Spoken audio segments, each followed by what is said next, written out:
If it finds a violation, it returns a counterexample, that is one concrete trace showing us exactly how the failure can happen. The tool starts from logged and it's free to choose any valid digit. To break our property, it has to reach open with some history other than 273. It chooses 2, taking us to first OK, then 7, taking us to second OK, and then it chooses 5. So the defective RTL moves to open. Our property sees open with the history 275 and it fails.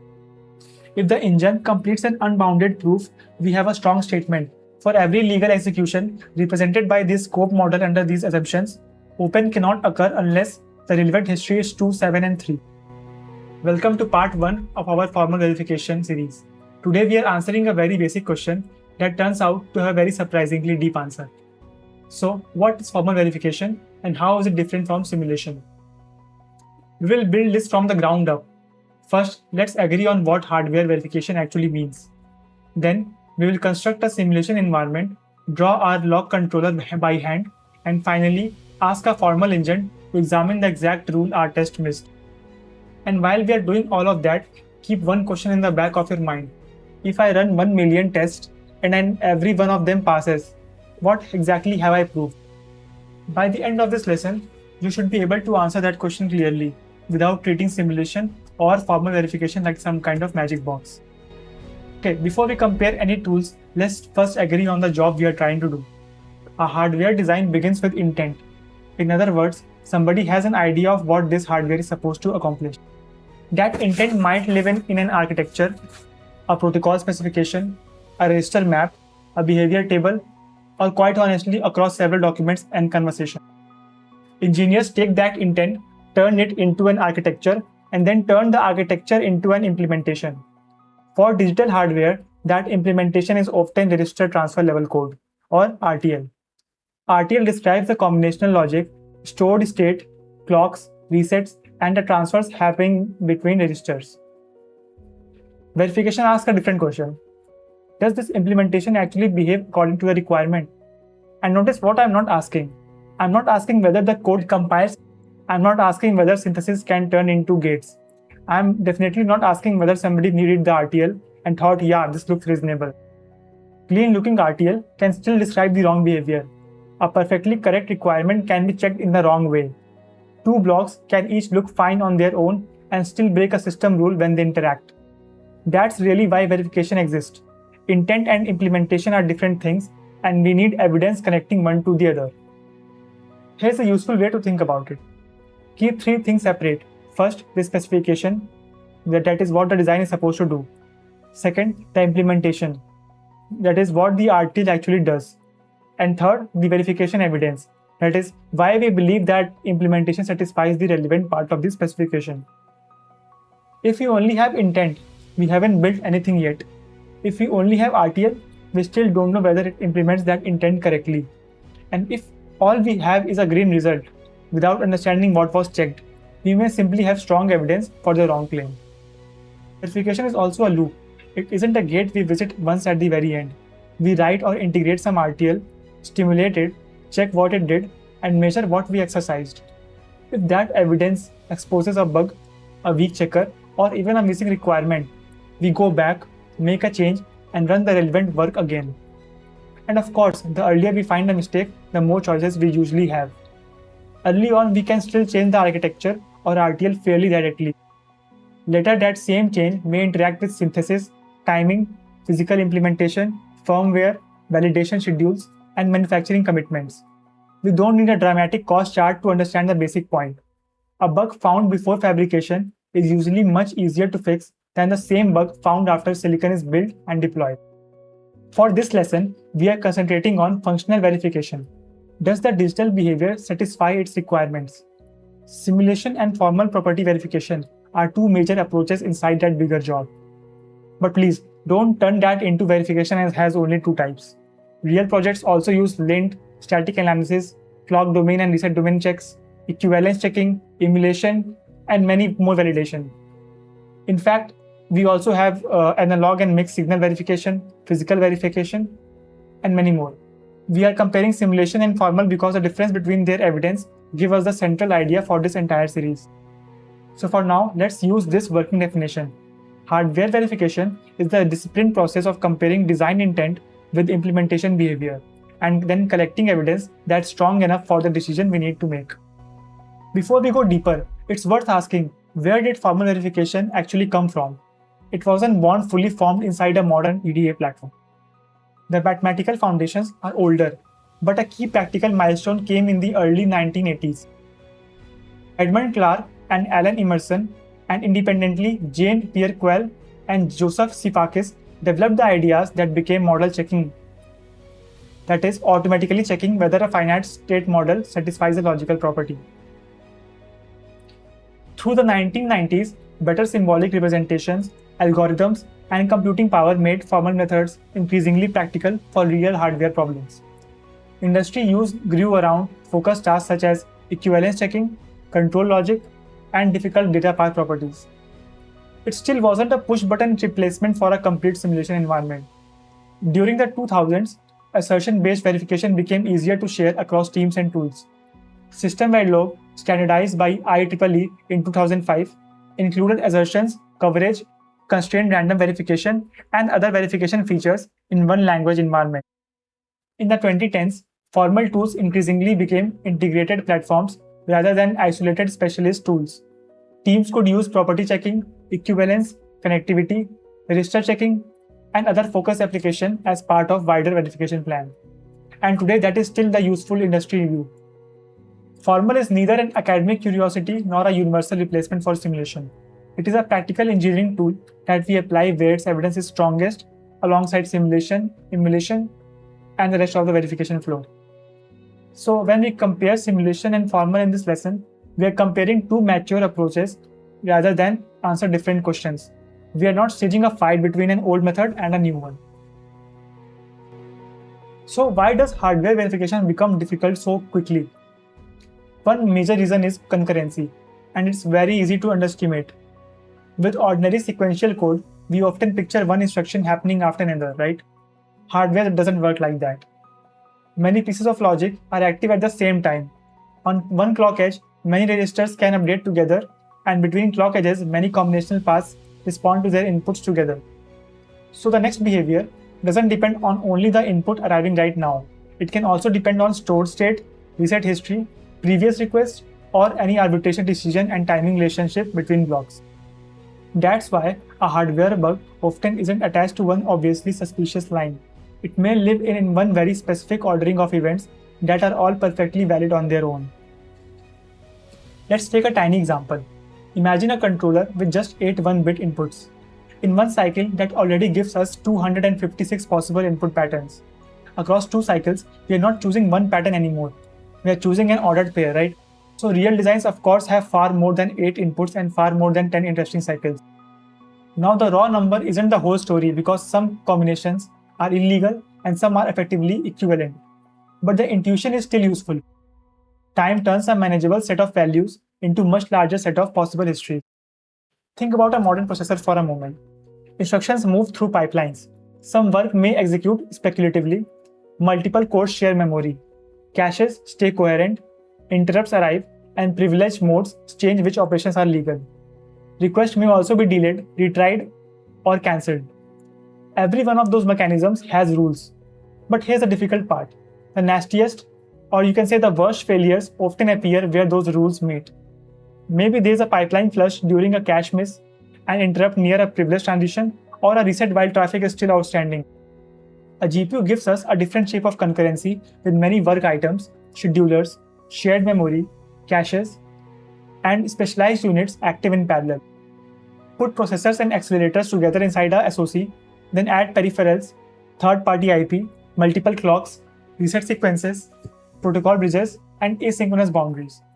A block may behave perfectly normal operation and still fail during a low power transition, an error response, or one rare ordering of events. And this is why code review, useful as it is, can't replace verification. No human reader can mentally enumerate every legal timing interaction in a substantial design. We need tools that can execute or analyze behavior, check requirements automatically, and preserve a failure as something we can reproduce and debug. Hardware also gives us an observability and repair problem. The state that caused a wrong output may be buried several blocks deep. and the visible failure might appear hundreds of cycles later.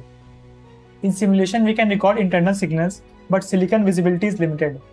And once hardware is fabricated, some problems can be mitigated through firmware or later revisions, while others require changing the design. So strong pre-silicon evidence matters. One caution before we continue. Every verification method uses a model and a chosen scope. The evidence has to match the risk and the decision we are making. Simulation is foundational because it lets us execute rich hardware models inside realistic environments. Formula gives us a different way to question the design. Choose the method whose strength fits the goal and combine methods when one kind of evidence isn't enough. Alright, let's build a simulation environment from first principles. Right here in the center, we have the design under test, that is DUT. This is the RTL block, or a collection of blocks whose behavior we want to evaluate. On the input side, the test bench creates stimulus. A driver takes that stimulus, converts it into signal level activity or transitions, and applies it to the DUT. The clock advances, the DUT updates its state, and eventually we get outputs. On the other side, monitors observe what happened. Checkers, assertions, scoreboards, or reference models compare that behavior with what we expected. If the observed behavior violates a requirement, the environment reports a failure and ideally records enough information for us to debug. This gives us a different kind of evidence. It tells us which planned situations, code structures, transition, values, or combinations we actually exercised. But coverage is not the checker. We can execute a line without checking the right outcome, and we can write a perfect checker that never sees the behavior it was meant to check. So stimulus, checking, and coverage have to work together. The simplest kind of simulation is a directed test. We choose exact inputs for one exact scenarios. For our lock, we might apply 2, then 7, then 3, and check that the lock opens. Then we might apply 2, 7, 4 and check that it stays locked. Directed tests are easy to understand and reproduce. They are excellent for known requirements, smoke test, and targeted regressions. But the limitation is pretty obvious. Somebody has to think of each journey worth driving. Constrained random simulations broadens that search. Instead of manually writing every sequence, we describe legal ranges and relationships and let the testbench generate many variations. Different random seeds give us different concrete executions. Coverage then shows us which goal those executions reached, and we can define the constraints or add targeted tests for the gaps. Assertions can run during simulation too. On each concrete execution, an assertion watches for a forbidden or required relationship and reports a violation when that relationship fails. That's worth emphasizing. Assertions do not belong only to formal verification. The same verification intent can often help us in more than one flow. So imagine our first simulation drives the correct combination. That gives us one path through the controller state machine. The second simulation uses a wrong first digit, so we get another path. The third resets halfway through, giving us a third path. Our regressions run many tests like this, often across many seeds and configurations. And yes, more good tests can expose more bugs. A well-designed, constrained random environment can exercise an enormous amount of useful behavior. It can model realistic agents, protocol timing, software interactions, and large parts of a chip. That scale is one of simulation's biggest strengths. We can boot software, run long scenarios, connect sophisticated behavior models, absorb performance, and represent components that simply aren't practical targets for FPV. So, simulation is not going anywhere. It is indispensable. But here's a key limitation. Every simulation run is still one concrete execution.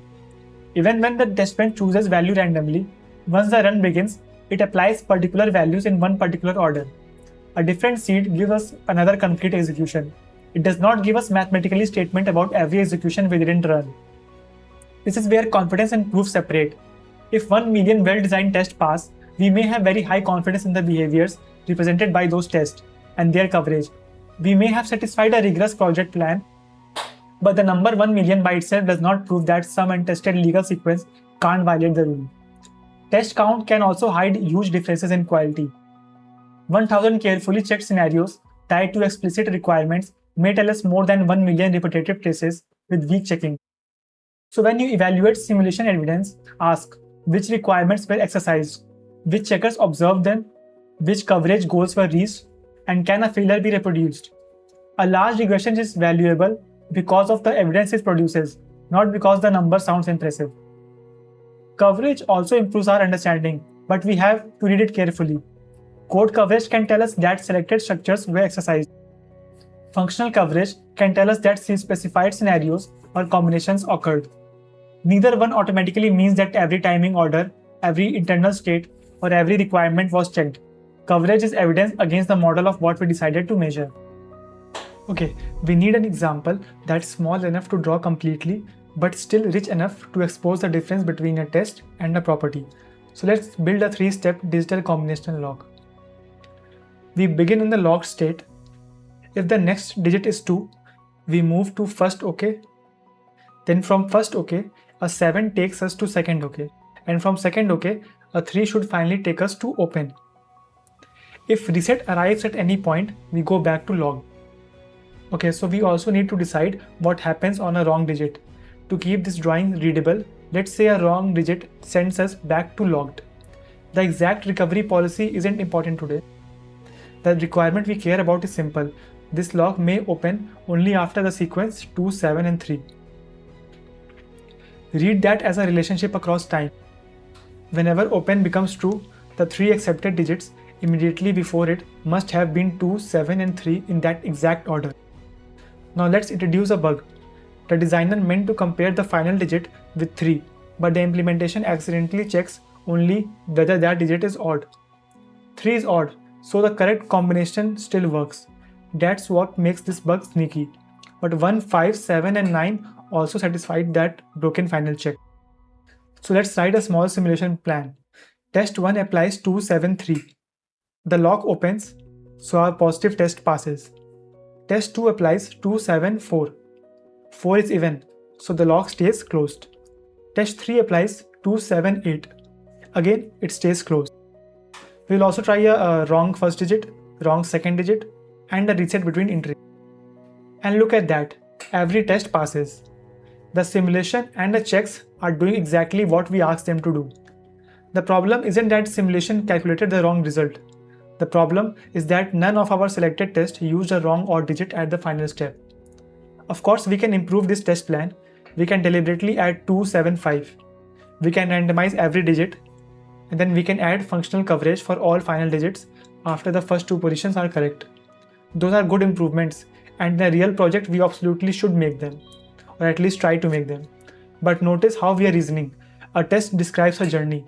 It says drive 2 on this cycle, 7 on the next, 5 on the next, and then inspect open. That test reaches one chosen point in the behavior space. A property takes a different perspective. It doesn't tell the environment which digits to drive. Instead, it describes the rule at the destination. If open occurs, the relevant history must be 2, 7 and 3.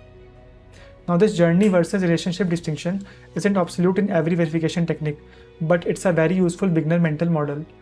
So simulation usually needs stimulus that reaches the interesting behavior. Formal property verification can search for a legal journey that violates the destination rule. So our lock is intentionally tiny. We could just enumerate all 10 possible final digits and be done. But in a real controller, the equivalent bug might depend on several inputs, internal state, arbitration history, and many earlier cycles. At that point, the test we forgot is no longer obvious. So now we are ready to return to that red trace from the beginning. We will keep the exact same RTL bug and the exact same English property. The only thing we are changing is how we analyze them. Formal verification is a broad term, so let's narrow our scope. In this lesson, we are mainly talking about formal verification. So we give the tool a hardware model and some properties, and it uses mathematical reasoning to determine whether the represented behavior can violate those properties. The central contrast with simulation is this. We are not choosing a collection of concrete input traces and executing only those traces.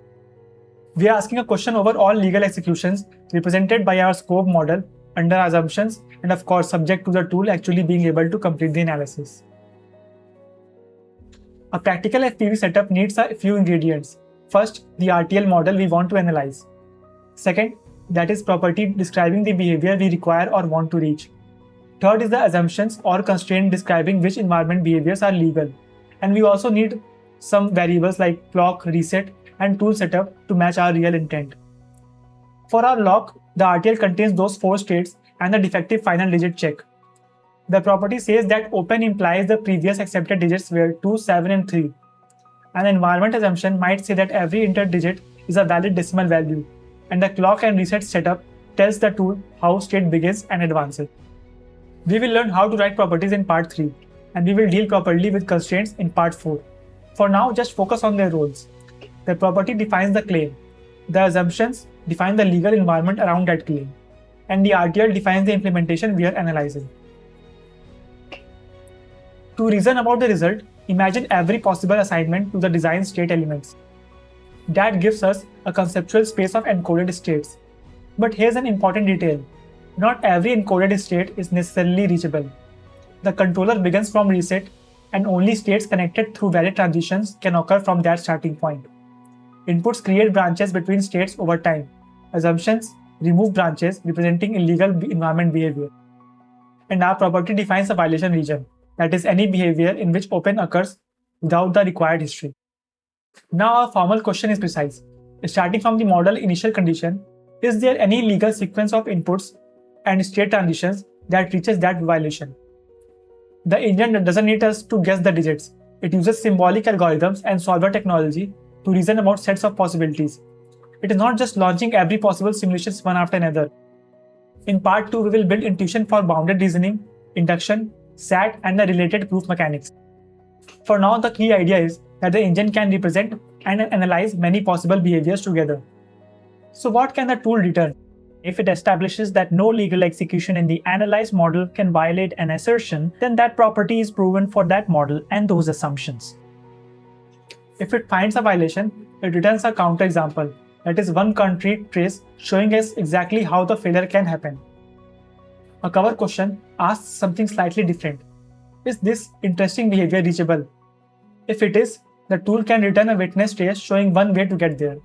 A run can also be bounded, inconclusive, unknown, or timed out. In those cases, the tool did not establish the complete unbounded result we asked for. We can't just relabel an incomplete outcome as a proof because the progress bar was green. Alright, let's finally pay off the cold open. The tool starts from logged and it's free to choose any valid digit. To break our property, it has to reach open with some history other than 273. It chooses 2, taking us to first OK, then 7, taking us to second OK, and then it chooses 5. 5 is not required final digit, but it is odd.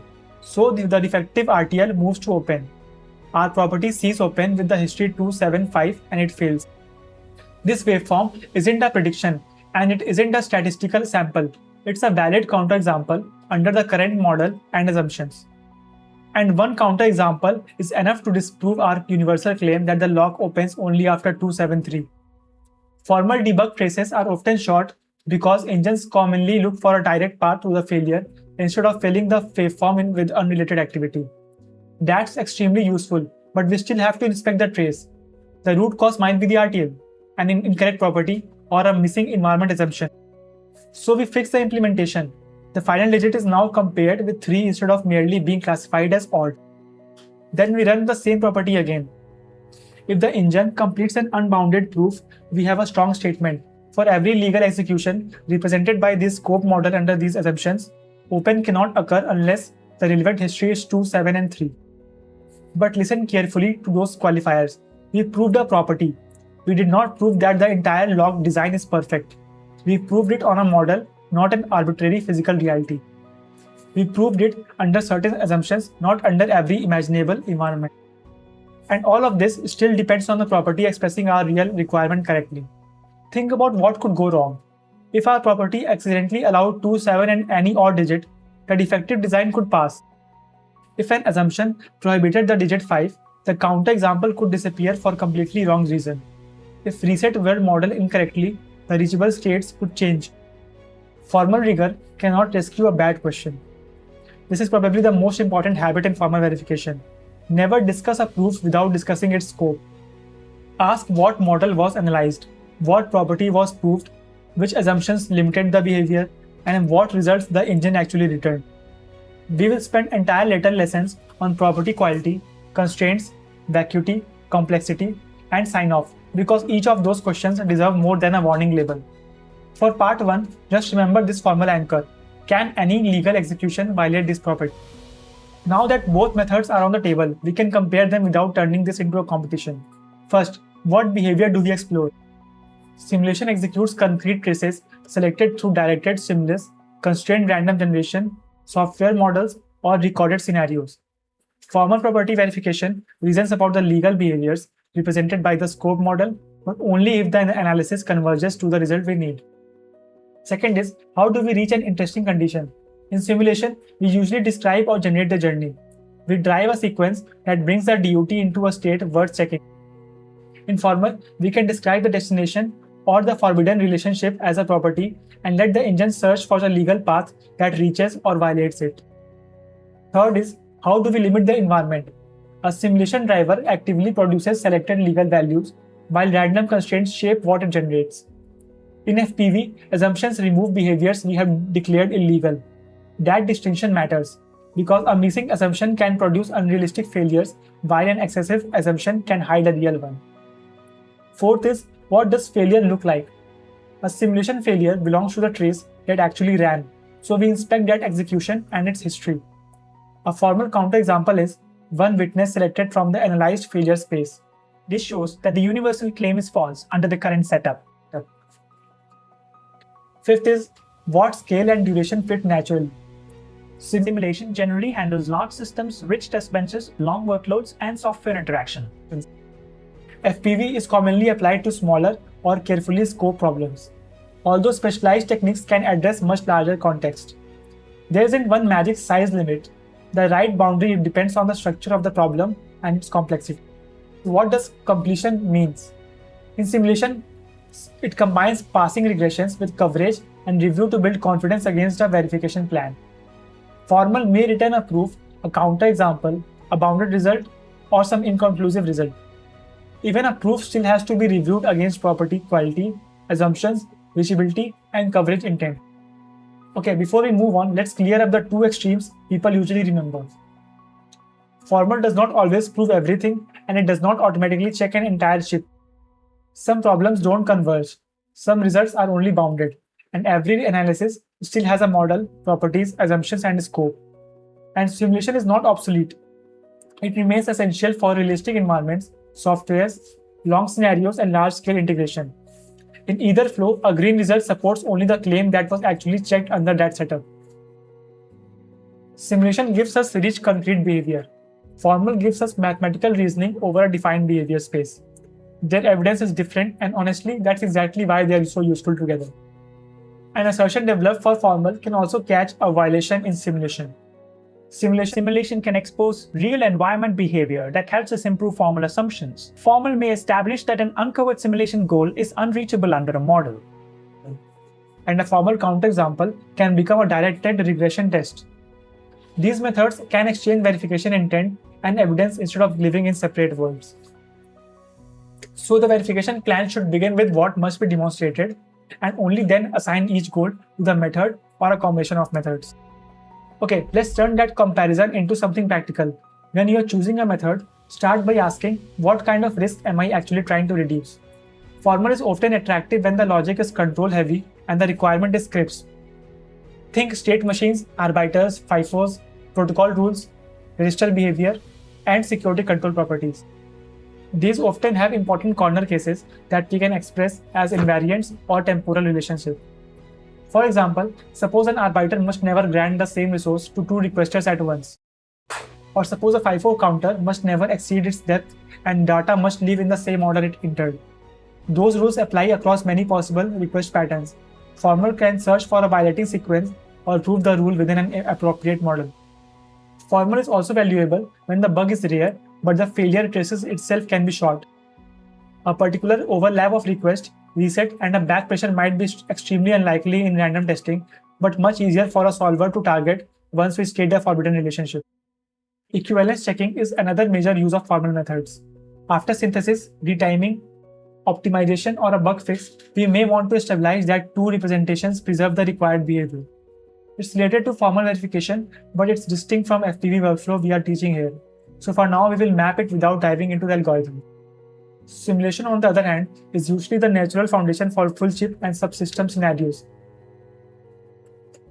If you need to run an operating system for millions of cycles, evaluate a long traffic pattern, connect detailed peripheral models, or observe a system-level performance effect, simulation or accelerated-based models are often a better fit than trying to turn the entire scenario into one enormous property problem. Analog and mixed signal behavior also needs models and tools beyond the digital FPV. So FPV is powerful, but a question doesn't automatically become a formal problem just because it's difficult. A lot of high-value goals live in the middle. We can use formal early to exercise a new control block before the complete simulation environment can even exist. We can use cover properties to find a path to an interesting state. We can turn a formal counterexample into a regression and run the same assertion in both formal and simulation. Then simulation handles realistic regression, while formal attacks difficult local corner cases. Here is a practical sequence you can use. First, identify the requirement and the risk behind it. Second, choose the smallest model that still preserves the relevant behavior. Third, decide what evidence you need: concrete scenarios, exhaustive property reasoning, or both.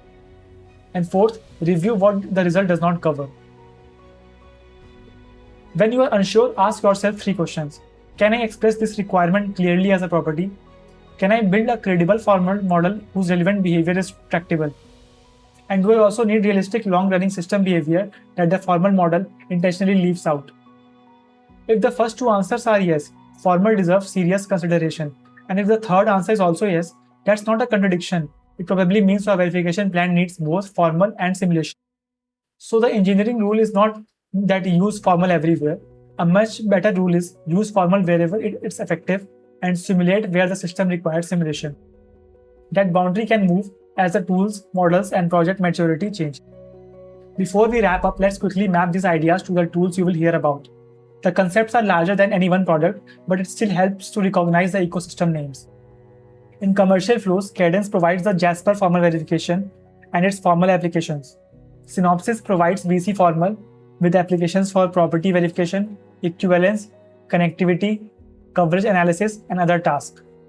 Siemens provides Questa formal verification, including property checking and specialized formal solutions. For our open source capstone, we will use a Yosis-based flow. Symbiosis, whose command is SBY, act as the front-end driver for our formal task. Yosis processes the hardware model, the configured engines and solvers perform the analysis, and we inspect the generated traces in a waveform viewer. Symbiosis supports flow for bounded safety checkers, unbounded safety verification, and liveness tasks. The exact parser, engine, solver, and individual components have their own licenses and limitations. We will handle the installation, files, commands, and reproducibility in part 8 instead of interrupting this foundation lesson with set of details. Whether the interface is a polished commercial environment or in any open source project, keep the same conceptual map in your head. RTL plus properties plus constraints goes into an analysis flow, and the result is proof evidence, a counterexample, a witness trace, or an incomplete outcome that needs an honest label. Whichever tool we use, we are still responsible for asking the right question. Alright, let's compress this entire lesson into 4 ideas. First, verification connects design intent to implementation behavior using evidence. RTL that compiles and synthesizes is not automatically correct RTL. Second, simulation executes concrete scenarios.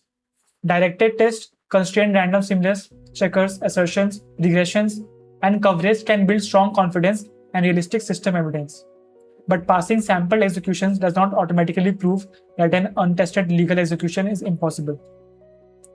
Third, formal property verification or FPV asks whether any legal execution represented by a scope model can violate a property. It may prove that property, return a counterexample, produce a witness, or stop with a bounded or inconclusive result. And fourth, simulation and formal are complementary. The right method depends on the requirement, the model, scale, or the kind of evidence we need.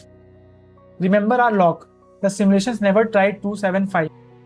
In part 2, we will open the formal engine's conceptual black box. We will turn RTL into a transition system, separate encoded states from reachable states, and see how bounded reasoning and induction can produce a proof, a failure, or an incomplete result without simulating every test one by one. If this made any difference, please like the video, share it with anyone who is currently learning FPV, and subscribe for part 2, that is how Formal explores hardware.